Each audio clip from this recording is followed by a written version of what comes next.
Welcome to the A Players Podcast, the place where we build and interview leaders in their field so that you can hone your skills and be at the top of your game, allowing you to make the most out of any situation and reach higher levels of success, whether that be in business, in life, or anything that you want to be more successful for and be a high top A player. I'm your host, Lewis Haydon, coach of very high income earners, and I'm on a mission to give everyone the opportunity to step into wealth by giving you the skills, tools, and actionable steps to go that next level. So today we're talking real talk, and we're talking to a business specialist today. It's going to be Georgia Goury. She's coming on to speak about specifically around family businesses because she runs a successful family business too, actually. So there's plenty of learnings to take from this, whether you're a business owner, whether you're an employee, or whether you are going out there just making it happen and increasing your income in different vehicles. So before we jump in with Georgia, just a quick reminder that the A Players podcast and community remains free. It's free because it's my mission to give back and share with you, the listener, knowledge gained from working with highly successful individuals and the extensive research from management science. So in line with this, there is a fee to pay. The podcast is free, but there is a fee. And that fee is to help us achieve that mission by just clicking follow or subscribe on the podcast. And share it with somebody else as well. If there's any gold nuggets in this, then just copy the podcast, copy the link, slide it into someone else's DMs. And remember, for all those that are really serious about increasing their income and want to break that 100K, £100,000 a month, or if you're in Australia or America, where pounds versus the dollar is a lot different, 200K a year, not a month, sorry, a year, then there's a membership offer as well. It's the same price as Netflix. It's next to nothing. Just click on the little padlock and you'll get access to that. So let's jump into the podcast then. Georgia, how are you doing, mate? How are you going? I'm good, thank you, Lewis. How is everyone? Hope they're all well. Yeah, we're all fantastic. So 2 podcasts today. We had Scott Wood on earlier on. We've got Georgia on now. Georgia, we're talking business in yours. Scott wasn't about business. It was talking about executives. It was talking about side hustles. It was talking about even men's health and men's wellness as well. Now, we're going to speak with your podcast is specifically around what it's like to be in a business with other successful people, and not just other successful people, successful family members as well.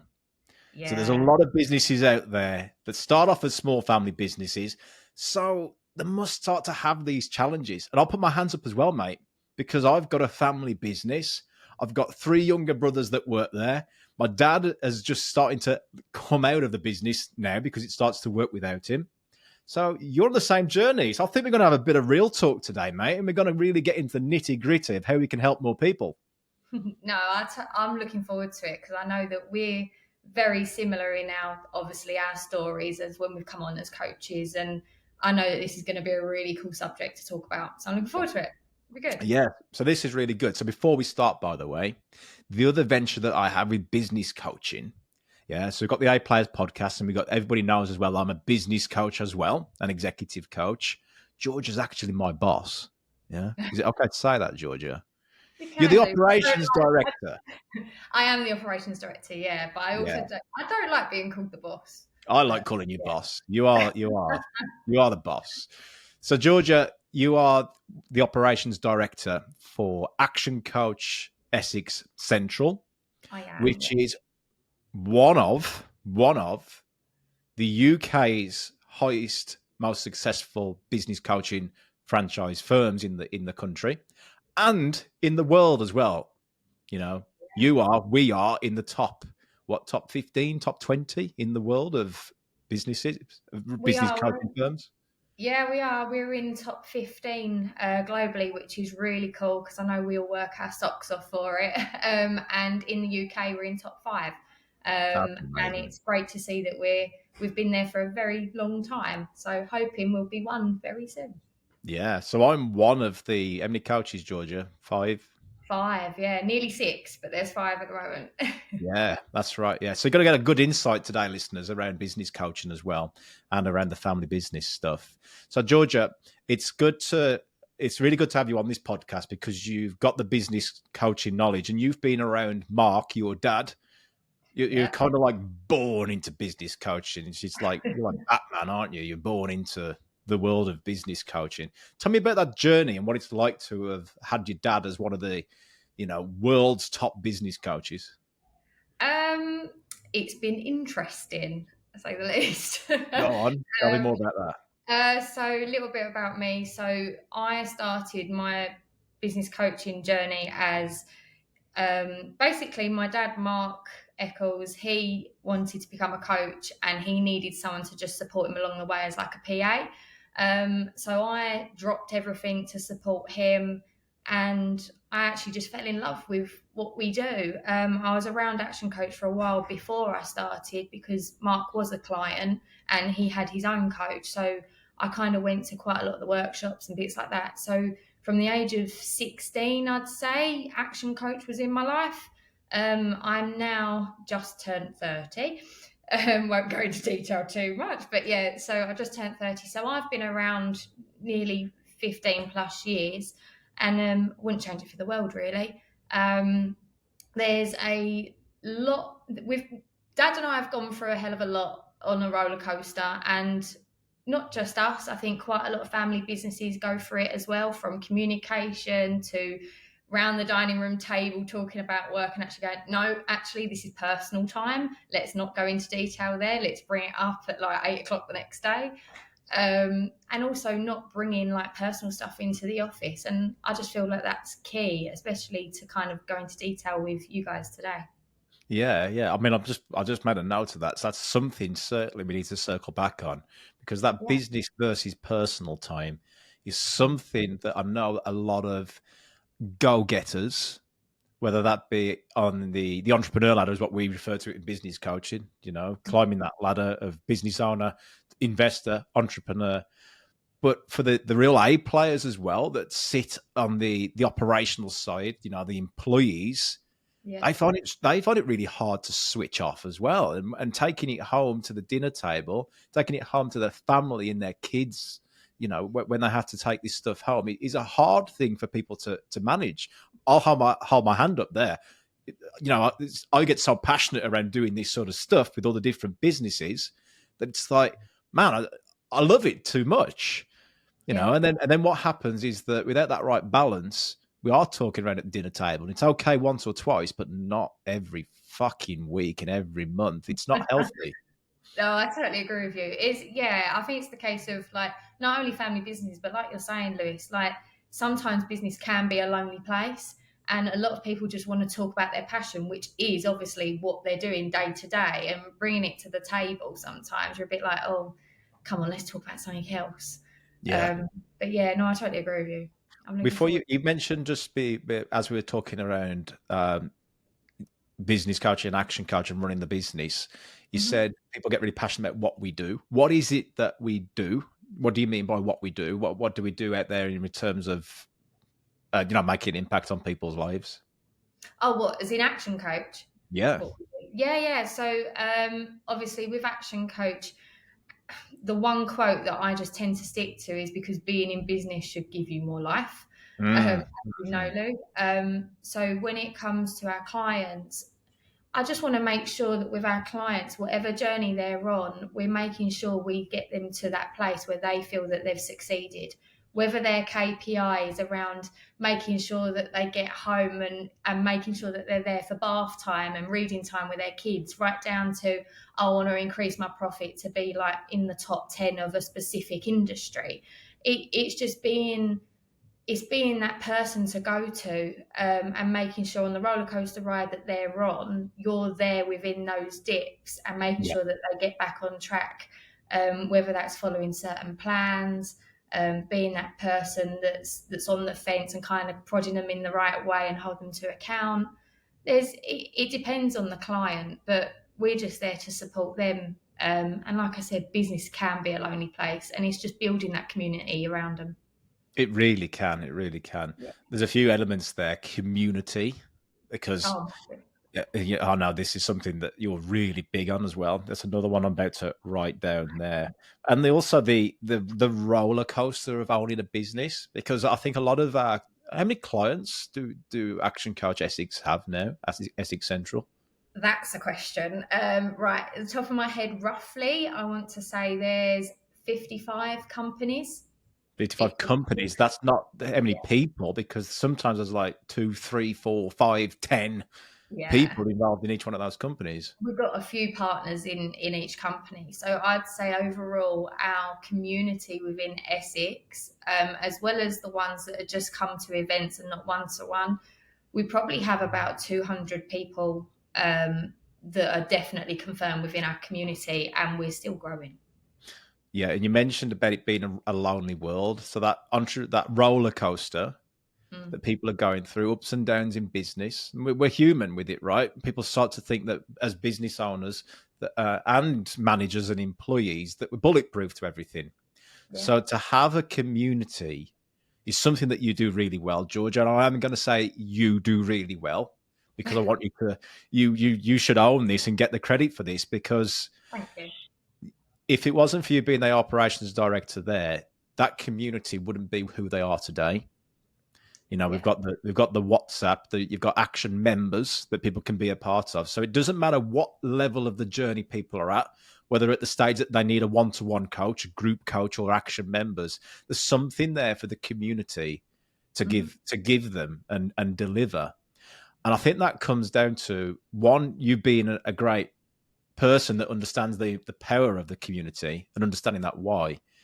But when you're on that roller coaster, it's always great to remember why you do this. And the Yeah. Action Coach vision is world abundance for a business re-education. Yeah.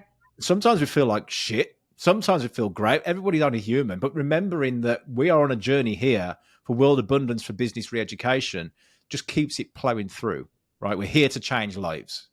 Yeah, I totally agree with you. I think, like going back to the community part, one thing that I've always been, well, you know how I work, Lewis. The one thing that I've always pushed to make sure that Action Coach Essex has got, that is kind of like our USP out of all the other action coaches, is making sure that everyone's able to get hold of one of us at least, what any part that like 24 hours, making sure that they're all right, just in case there's of an emergency. Mm. Um, Obviously, coming back to work-life balance, we've got that, but I think within our industry we want to make sure that we're there and we're the supporting act. So whether it's just one of us being like on call, as it were, when it comes to tradie talk, it's just being there for that person, and they'll remember that, and then Yeah. that's how they turn into our raving fans. And this is what Action Coach Essex do really well. I mean, there's lots of fantastic action coaches across the country. Oh One yeah. thing that we do really well, you do really well, because you've built this culture around this, is I always remember this. I'll tell a little story around it. We went to the Growth Club, which is once every quarter. We get Mhm. all the members and all the clients into a room. Absolutely buzzing, isn't it, Georgia? It's Oh, I fantastic. love it. Great energy in there. Yeah, absolutely. You know, it's done so fantastic. And I came along, and I've been to a lot of action coach growth clubs in Australia, in the UK. And what we do is put a little lanyard around people's necks, got their names on, just so everyone can remember that most important, sweetest thing from the Dale Carnegie book, right? Which is their name. It's Yeah, all gotta around love the it. neck. And I went, Georgia, just tip the bucket upside down, mate. And then people can just, rummage through and they'll find their name. It's all good. No, Lewis, it's got to be in alphabetical order. And I went, Georgia, come on. We haven't got time to put stuff in alphabetical order. People are walking through the room. There's people walking through the door right now. Lewis, critical non-essentials. Oh, it's key. It's key. It's something so small. And I know it drives you all with coaches round the bend when I come down to like the small little details. I know it drives you all round the bend. But it's those little things that everyone remembers. Like Yes. just coming through the bit, like when they come through the door and knowing their names without actually trying to find their lanyards. And like I know that there's a few newbies that have come along before being part of our community. And because I've remembered the conversations we've had, and making sure that that's on like in the back of my head along the way, just making sure you go up to them, having a 5-minute conversation with them before all the run around and the operational side with the backside of the event stuff, and just having that time to just go, right, would you like a tea or coffee? Or, oh, by the way, if you need anything after the event, you know where I am if you can't get hold of any of the coaches. And those things are the one thing that they will always remember and come back to. It's just the little details, and it's definitely critical non-essentials, which we all love, especially me. Yeah, yeah. And it's a great event. I mean, you're allowing the coaches to flourish, get up there. We present, I present, the other coaches present as well. All with different, different backgrounds and different skills. But it's all kept into like this nice way of packaging it to the clients to make sure that it's delivered in a great way. Delivery mastery, which is part of our 6 steps as well, delivery mastery. And this is where the role of operations director, you absolutely master, Georgia. So let's talk about the real talk then, right? There's people out there. Yeah, oh God, you look at me right now, yeah. But this I don't know where this is going. This is where the podcast really sets itself aside from any other just business or entrepreneur or management, whatever you want to call it. I don't really know what these classifies as. I just see it as something that's helping people move forward and along with my why, So the real talk around this is that you've had to grow this with your dad being one of the top coaches in the world. What's that been like? You mentioned about taking the talk away from the business, but there's lots of other people out there right now that are going through the same sort of challenges that you've been through, right? Now, you've got an advantage because you've been around the whole model of mindset and coaching and that self-development stuff. A lot of people haven't. They're on that treadmill of doing the same thing over and over and over again and just thinking this is normal. And it gets to a point that they could turn around and go, look, I don't want to risk family relationships anymore. Somebody leaves. And it's such a shame because the amount of potential that's there for a family business can be extreme. I mean, you mentioned some great global successful family businesses earlier on. Yeah, like I think that's the one thing that quite a lot of people forget. Like, I did a bit of research, and Lewis, you know me, when it comes to information, I tend to be the person that supports everyone else. So trying to figure out all this information for this podcast, but I found it really interesting. So I've worked out that there was a bit of research being done through Google, and we've worked out that there's 4.8 million family-owned businesses within the UK. Wow. Whether they're small to large, it comes back down to who's actually involved with it, and that's one thing that people tend to forget.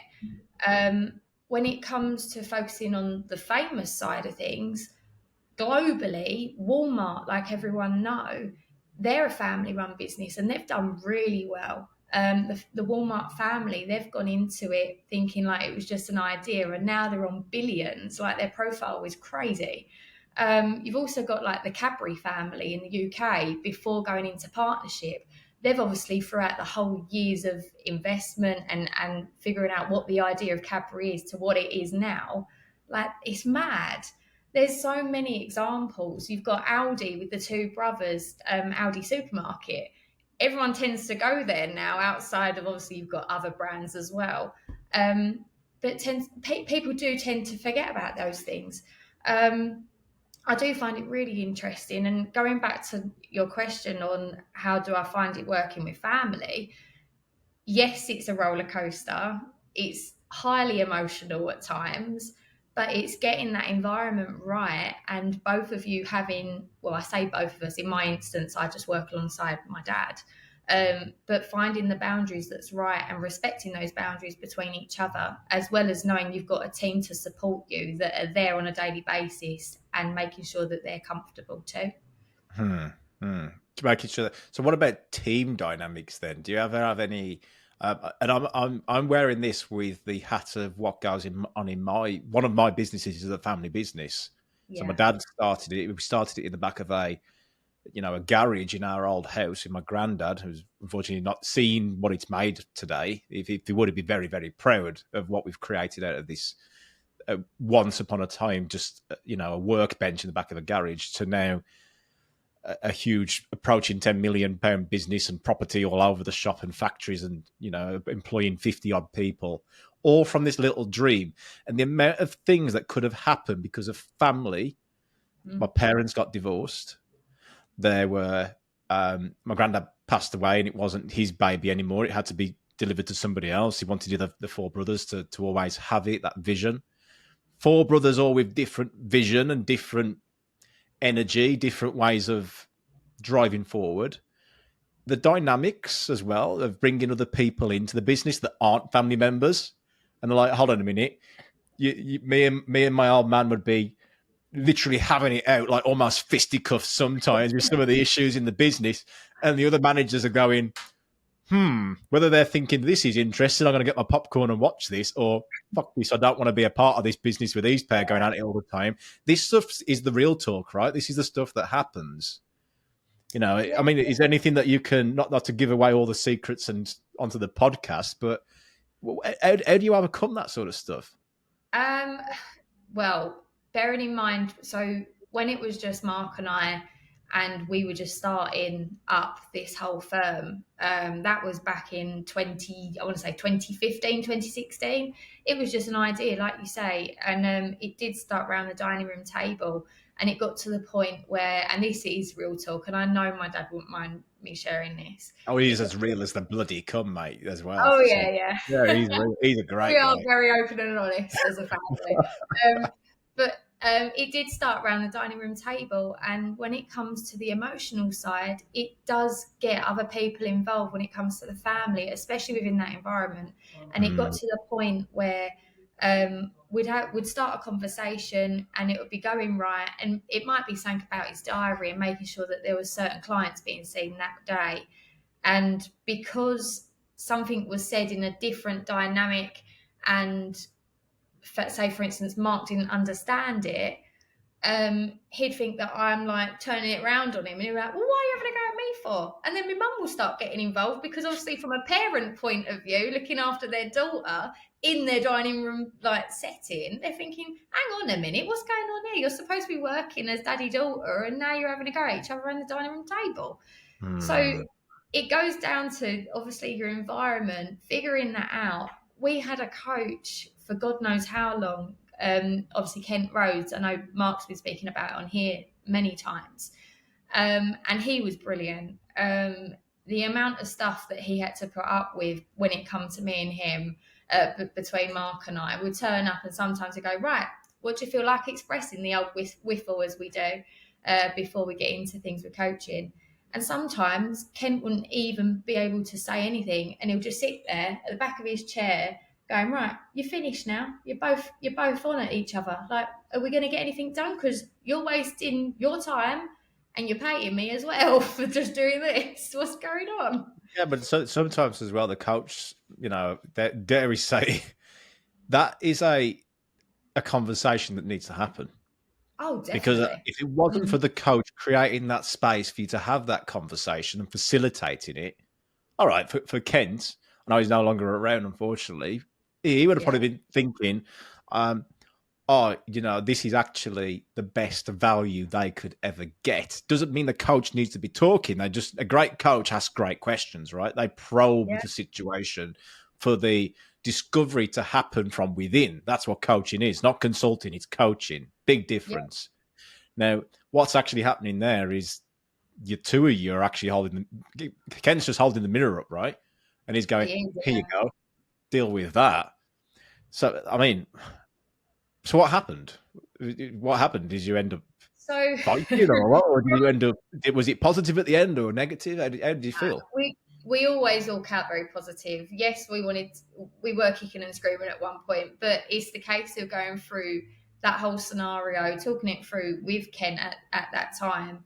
And like what you say, he's kind of been like the referee, as it were, to kind of Yeah. go over what happened and how we're going to make it better. Yeah.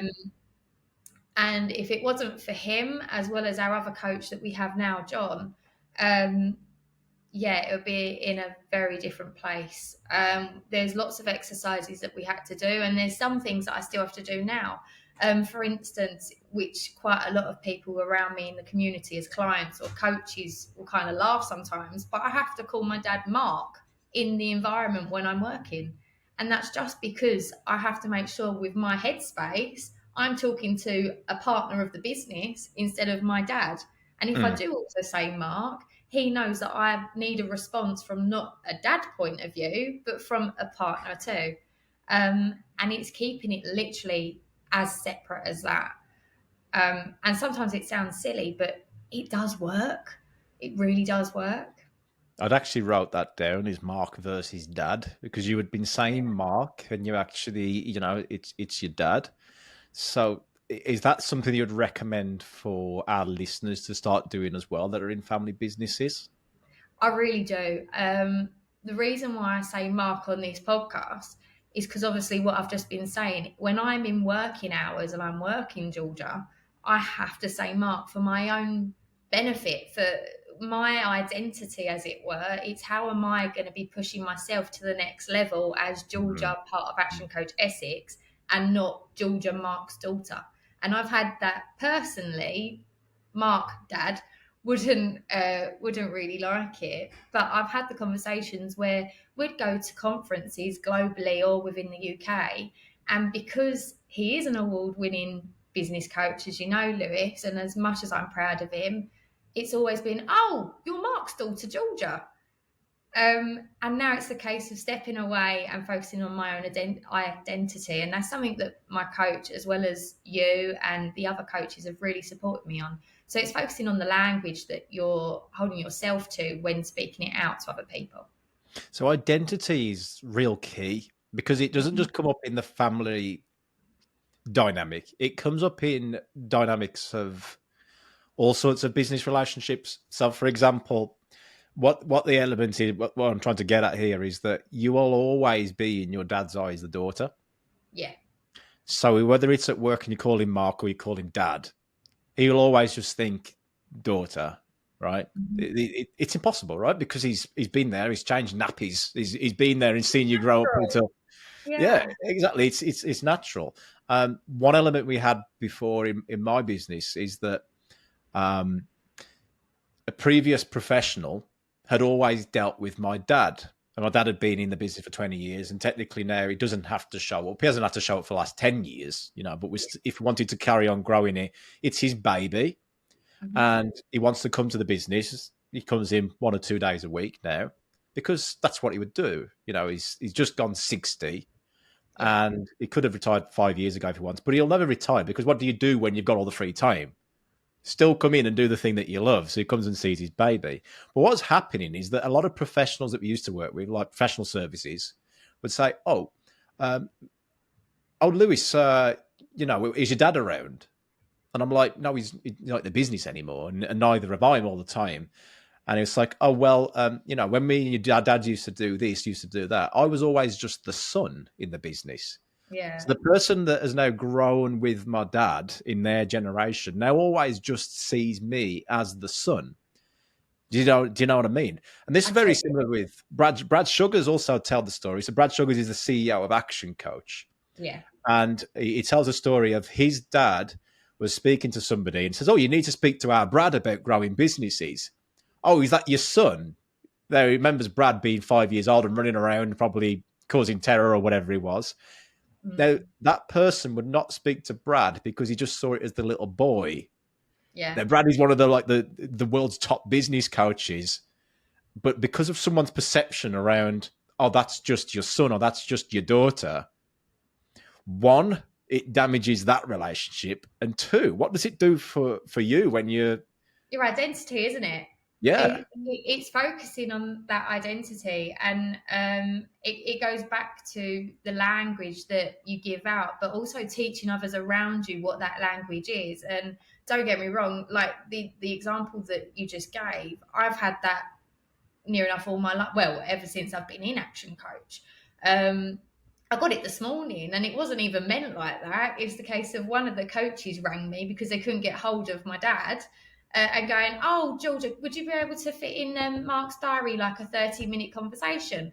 And I've now started focusing on, well, actually, Mark's in charge of his own diary now. So you'll need to speak to him separately, because it does, in the nicest of ways, it's you building your own portfolio up and being the person that you are, and kind of not feeling so emotionally attached to those conversations that you have. And it did used to kill me. It did used to hit me a hell of a lot.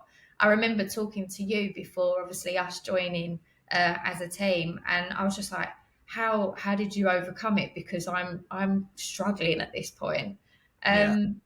But yeah, I feel like I've grown massively through it, and I feel like now I want to kind of give back to everyone and show them my understanding and how it can help them. I've got loads of clients. We've got a dynamic at the moment. They've been around us for quite a while now, and they're brother and sister.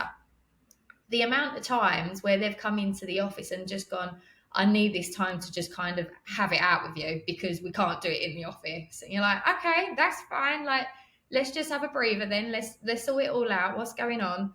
And then there'll be other times where they'll use this time just to literally kind of go, I haven't seen you all week. We need to get this done. Let's go over the plan because I don't fancy doing it Sunday round the dinner table, having a roast with the kids. Exactly.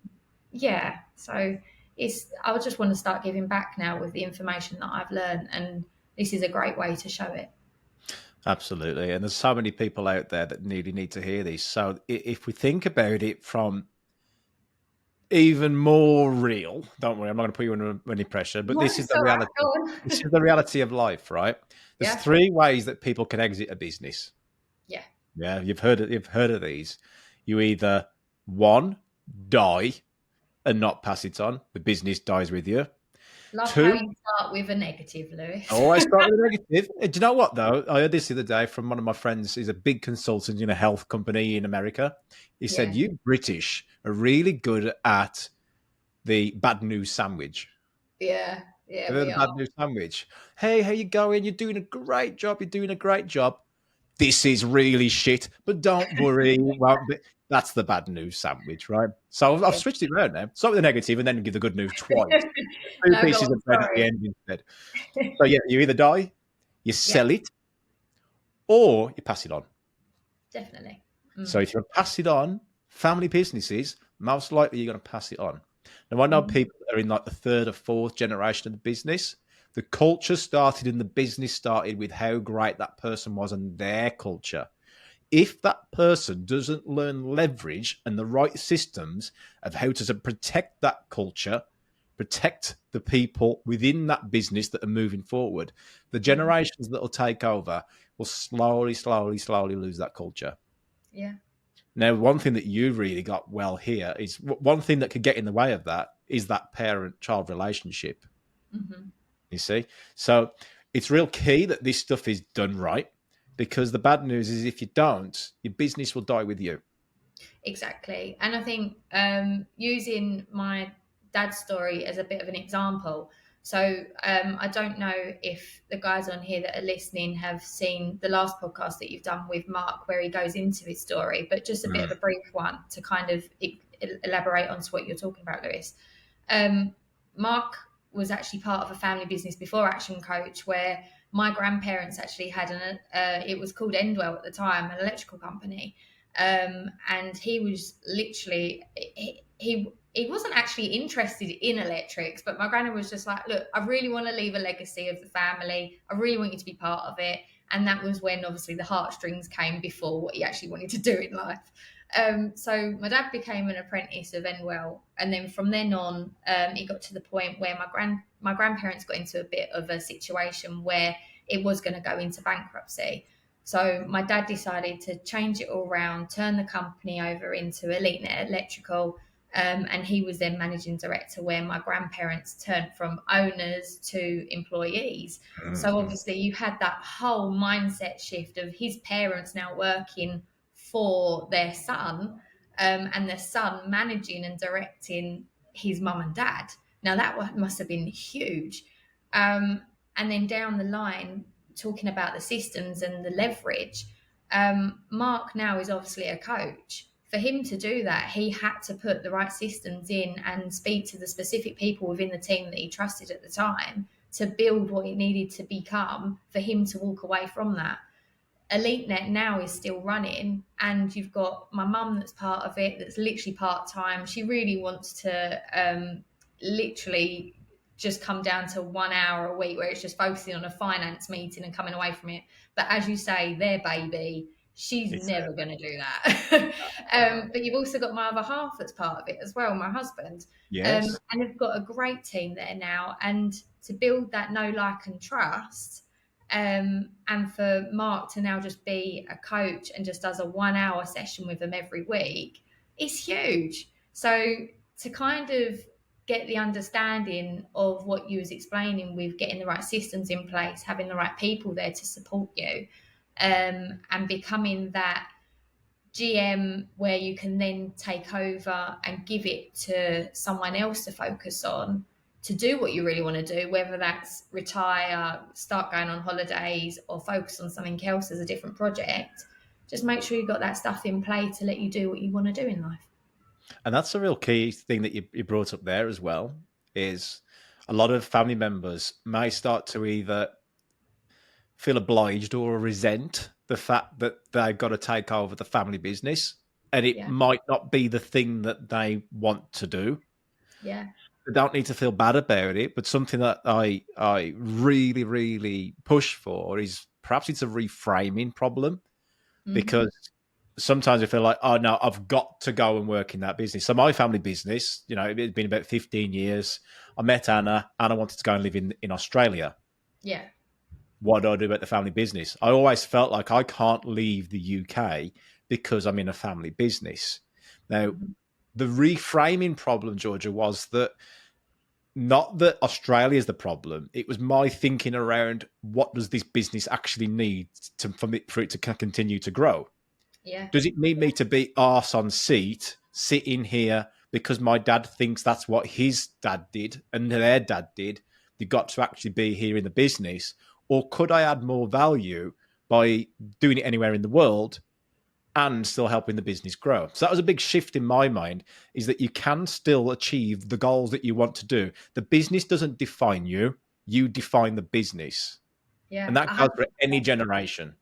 Yeah, 100%. And this is so strange because I think our stories are really similar. I've always wanted to move to New Zealand. So one thing in my head, and I think because we are a franchise with Action Coach, um, over the, I think it was last year, and it did stem from an emotional place where obviously Dad and I keep saying Mark now, but Dad and I went through a stage of we need to grow in a specific way. And because I'm always in the office full time, I tend to be the office manager as well. And I just wanted to kind of focus on what my work balance was like, because it got to a place where I was also working from home because there was just so much to do. So I started thinking about, well, what do I actually want in life? Because I was also going into an alignment phase as well. And I said to Yuri, my other half, what would it look like if we did move away? What would that look like? Like, obviously, I've got the systems in play. The team are all right because we're all quite flexible. I just need my laptop. I could work anywhere as long as I've got my laptop. And it's just focusing on those key areas, like you're saying, the 6 steps and those certain key phases that we get our clients to focus on to let us do what we want to do.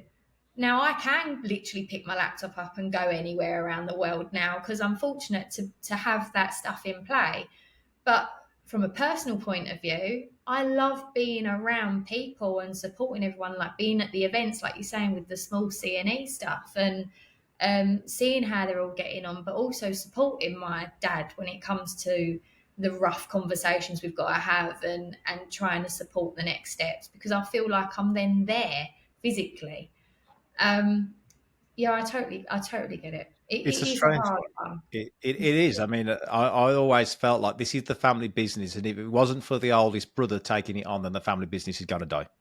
Yeah, that's exactly how I felt. And I Yeah. think, like, I've got a sister. My sister's younger than me. There's 2 of us, and I just felt like, knowing that I was in and out of the EliteNet stuff, being their marketeer when I was younger, as I literally just left school. I then started doing a bit of hospitality in between, which I think the love of looking after people came from that element. So knowing that I was in hospitality and quite a creative person as well, I wanted to just do that.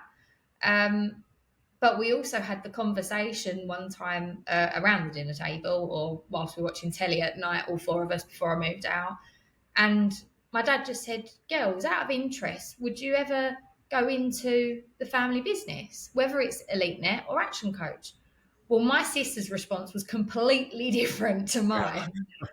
Obviously, with like the whole, oh yeah, I'm the eldest daughter, you kind of go into that mode of, oh, dad, don't worry, you've built this legacy, I'm going to live it for you, Mm-hmm. without actually thinking about what I want in life. But also, my sister turned around and went, hell no, I'm not doing that. And I Right. was like, out of interest, why? And she went, are you having a laugh? I'd rather just like stick pins in my eyes. I don't want to speak to all of you every day. I see you all every night. I don't want more time with you, which I totally get. But it's weird how everyone thinks differently. Well, it is. I mean, I've got two young girls now. Obviously, there's a long way to go, but I'm sure it'll come around one day. But what goes through my mind, of part of my why and my vision and my mission, is that I would like to leave a legacy for the kids. Of You course know, you do. and it's quite interesting that people go, "Oh, you know, the kids need to learn the tough lessons and they need to do it themselves." And I'm always going to set them up. I'm going to call bullshit on a lot of this, and not to say that I'm right and they're wrong. Right, this is Yeah, just my beliefs on it. But people always want the best for their children, right? of course. They always want the best for their children, but yet they want to give them the real tough lessons. But what if they was to think of it a different way, that you was just an accelerator for your kids? So why do Mm-hmm. they need to go and learn all the shit that you learned Mm-hmm. when they could have an acceleration in life to move them ahead of the game? Because you want them to be successful. You don't want to redo what you've done. You want them to be ahead of the game. Yeah, So it, of course it you really do. it really questions like why do people think that way? You know, that they've got to give the kids the lessons as well. When one thing I've really learned, Georgia, in not just being and owning these businesses and also being coaching other businesses as well, Yeah, is that life is moment to moment, and those moments contain opportunities. If that opportunity isn't one, spotted, second, embraced, then you're just on the treadmill over and over again. yeah, How much is a great opportunity? Is it a great opportunity to have a family business that's there? But unfortunately, this little mindset could be, I don't want to work in the business, but it doesn't mean that you have to replicate your dad or your mom. It means that you can do it your own way and make this baby the way that you want to take it in the future. Because ultimately, like you said from the start, the business is a vehicle for your life. And oh it yeah. means your life, not your dad's life. With Uh, sorry, Lewis, I was just No, going yeah, I to was just going to say, it's good to take your take on it. Well, I feel like lots of people out there need to understand that, no, because I their totally sons and agree. daughters are probably going, I don't want to live the same thing that my dad and my granddad did. Yeah. It's not the No, I case. totally agree. I totally agree. And I think, so from my personal place with this, I obviously myself and my sisters saw it very differently. Um, And in a that's way, okay. yeah, and that is okay. Yeah. Like I saw it as a place of, for my dad to actually come to me and go, girls, I want to leave a legacy, but I trust you in doing that. That's how it come across to me. I'm like, oh my God, I will do that because I want to make sure that my mum and dad are proud of me. I know they're Mm, proud of me, but for yes. me to know that they've left it to me, as it were, as well as my sister in a certain way, it's making sure that you're doing the stuff that they'd love to do throughout the years until I can pass it on, you know? Yeah. And for myself, like working alongside you, Lewis, you'll notice that I've had to make certain decisions where my dad hasn't agreed with what I've done. And I think where it comes down to generation and like marketing, for example, there's so many different marketing strategies now that are real and that are flying through the roof, like obviously podcasts, to try and get my dad to understand that, because he's a bit of a digital dinosaur and he is growing, bless him, he's getting there. Sorry, Dad, if you're listening. But it's having that second generation to kind of go, Mark, we've obviously spoken about this before. This is how you used to do it, but for us to grow and make it into what it needs to be now, please just understand and listen to me. So my best interest is also yours. We want to get it in the right way. Yeah, it's interesting. It's interesting. It's really good. I mean, everything that you're saying, I resonate with. But to be controversial on this podcast, as we Mhm. do, because we are, the only thing that I don't fully agree with you is the way that you call your dad Mark. And that's not because Mhm. I'm disagreeing with you, by the way. This is a debate. Should Yeah, you, and listeners, or if you're watching on YouTube, comment in the comments below, smash a like button, put a heart button for Georgia, put a like button for me. Should you call your family members in the business dad and mom, or granddad and grandmother? Because for me, my dad is my dad and always will be. And yeah, I like it. I think the customers as well. You know, if I go into a meeting, I was in a meeting, I've got one after this. You know, it could be a £500,000 business deal that we go and speak in. I will always call him dad. yeah, And you're saying that it's Mark, and I get it from what you're saying as well. Is that it separates the business to the dinner table? So maybe yeah. that's right as well. There's a good I debate here. totally get it. I totally get it, and I don't think there's any right or wrong. And I think it's just personal. It's a personal opinion, isn't it? Like sometimes, Salma, who works with me in the ops department, she sees me sometimes, and I call him dad, and I go, "Oh no, I mean Mark." And she goes, "Well, Georgia, I still know who you mean." And I'm like, "Yeah, but I just feel like I need to kind of say Mark because it's a bit weird for me." Um, Mm-hmm. but like I suppose my dad would always go, George, what are you doing? And it's not like, oh, daughter. Daughter, um, what are you doing yeah, there? it's about daughter. No, yeah, I think it's like a personal preference, really. And I've just, to support how I've been feeling and the stuff that I've been working on with my coach, he's just gone, just trial it out and see how you get on. And it's Yeah. kind of worked. Some of the clients look at me and go, "You're being completely weird. Just call him dad for goodness sake." And I'm like, "Okay." No, I think people like it as well. They do like that family business. And again, use it to your strength. Use it as an opportunity here that people are, they do like family businesses. They like to work with family businesses. At least they Yeah, know they're getting what they're getting, you know. So there's plenty of definitely. opportunities here that family businesses could really harness as well. So what would be the, if you was to be talking to, I'm going to say, another dad and daughter relationship, because that's what you're with now. It could be any of the dynamic, you know, it Yeah. could be, it doesn't matter. What would be some of the list, if anybody of the listeners was listening now, what would be some of the biggest tips that you could give to them of how they really flourish in a family business? The one thing that comes to mind is communication is key, Okay. and respecting each other's boundaries. What I mean by communication is key is one of the coaches in the UK actually used this as a bit of an example, and it's always stuck in the back of my head, and I think that's why I'm so strong about it.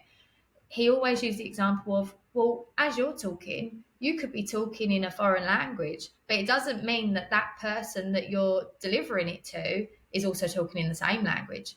So ideally, you as Georgia and the daughter could be talking in Chinese and your dad's actually talking in Japanese, and you just keep bouncing off of each other because you're not getting anywhere.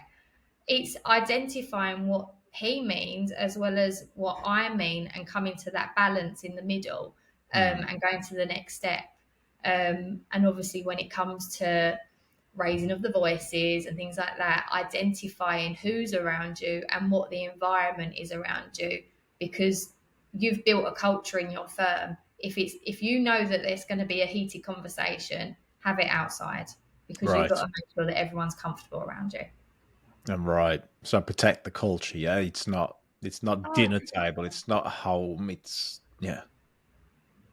protect your culture because it's the one thing that you're aiming to build because it will help you succeed in life. But Mm. also make sure that communication between whoever it is that you're working with within family is okay and that boundaries are set and you respect them both either side. Brilliant. And there we go. Mic drop moment. Yeah. Georgia, absolute game changer. For people in family businesses, this could mean the difference between someone For a parent that could go, right, I'm done. I've given up. It's hard work. I'll see you later. For somebody who's got a child in the business, it could be the change of, yeah, let them get on with it and let's see what can happen. Or do you really promote it so you can help that person and support them, challenge in the right way, have a great communication, look in the mirror. How are you as a parent treating your kids in the business? Are you treating them like kids or are you treating them like employees? Because some people need to be in that employee. If they do reach the level of becoming a business owner or a shareholder, are you treating them like shareholders? And for the actual son or daughter, how are you treating the parent? Are you having respect for that parent, that this is their baby, that it's hard for them to actually let go and let their baby run their other baby, which is the business? There's a lot of different dynamics that happen, George. What you're saying here is that you've really got to make sure that time is in the diary to have those business conversations. And also, from my angle as well, to be a bit vulnerable here, is that my mum and dad got divorced because of the business. It put a lot of pressure on the relationship and they got divorced. I didn't really see my dad, and I still don't. I'd see him quite a bit, but only at work. Yeah. So it's caused that I now see him as work colleague more than I do, dad. And I have to consciously put it in the diary to take my girls to go and see my dad now. And my dad doesn't really see this all the time because, oh, I'll see you at work anyway, Lewis. But yeah, but that's work time, mate. I can really relate to that. Yeah. So, for instance, going back to what my dad was like, my dad's story within EliteNet and Endwell, I know that my dad felt a certain way towards spending more time with his dad, which is obviously my granddad. And he still says it a few times now, where it's a case of I'd never really got to see him unless it was working on the tools. Right. And with me as well, Dad and I have gone through loads of times where we've had screaming matches at home where it's a case of, I never see you, like, I only see you within the office. Like, can we spend some daddy daughter time? Let's have some dates. Let's go to Nando's or something like that and do cinema times. And I think it goes back down to diary management. And I went through a phase of only seeing my dad through work, and it does really hurt. Yes. And I know that for them as well, sometimes they're like, well, the only time I see them is through work and all. We need to start like doing some more things outside of it. But that's why Dad and I, as well as my mum and my sister, we always make sure that we do something as a family every weekend or every 2 weekends, because we all are individually busy, and it's how we all grow, isn't it? It's just making sure that we're still close. And one thing I am grateful for is we've gone through 2 businesses now. We've got a build up of a portfolio, a property portfolio, which my sister's also involved with, as well as myself.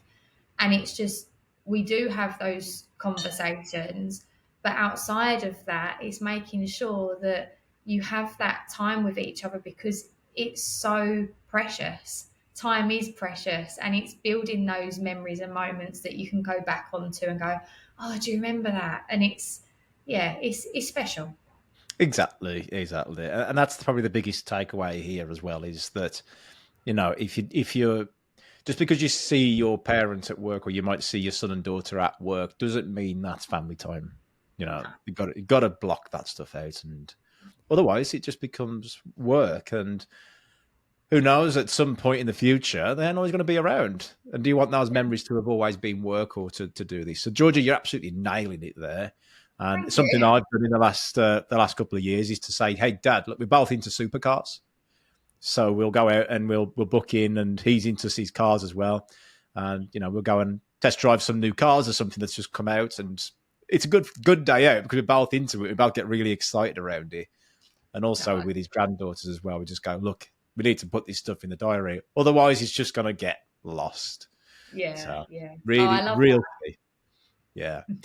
Okay, Georgia, it's been an absolute pleasure having you on.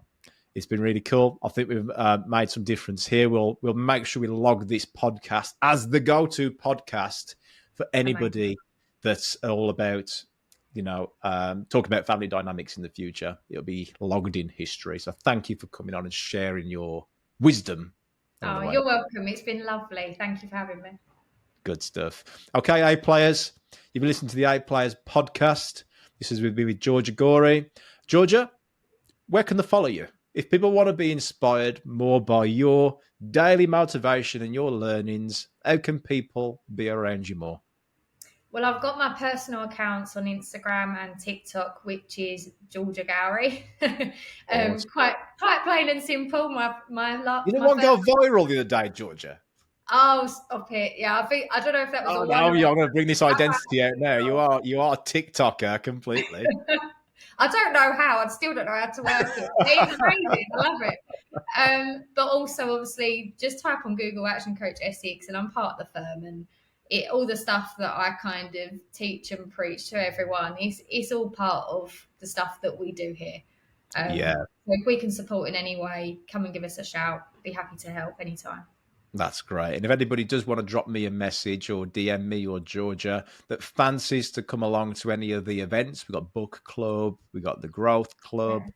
It's worth coming along down just to network with some great people and take lots of good learnings from the day and have a great plan at the end of it as well. There's also different, call it the menu, don't you, Georgia? The menu. Yeah, the program menu there. Yeah. No, So we've whether got you loads of events. It's great. there's loads of events. So keep in touch.